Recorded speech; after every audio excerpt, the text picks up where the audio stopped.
जय Shivray public, मी blogger पव्या आणि आज आपण आले आपल्या मळीतल्या रानात वैरण काढायला. वैरण घरी नेऊन ठेवली आणि तिथनं दुसऱ्या रानात आलो. आपल्या 2 दिवसापूर्वी आपण स्लडीसाठी एक ड्रम आपल्या आंब्याखाली आणून ठेवलेला. त्याच आपल्याला पाणी टाकायचं, त्यामुळे पाईप घेऊन डायरेक्ट आपल्या रानात आलो. मग पाईप हातरून डायरेक्ट आपल्या ड्रमाच्या कॉकलाच पाईप जोडली, कारण वरपर्यंत पाईप पुरतच नव्हती.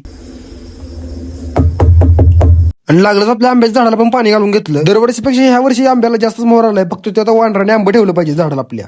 ड्रम भरून डायरेक्ट घरी आलो, कारण आपल्याला आंघोळ करून जायचं होतं मौटीतल्या रानात. मौटीतल्या रानात आपल्याला 4.5 फुटी सरे पाडायची होत्या, म्हणून त्यासाठी आपण परत एकदा रोटर मारून घेणार आहे मौटीतल्या रानात. 26 जानेवारीमुळे दोघं मी सुट्टी, त्यामुळे रोहित आणि अनिकेत दोघं पण गावाला आलेली.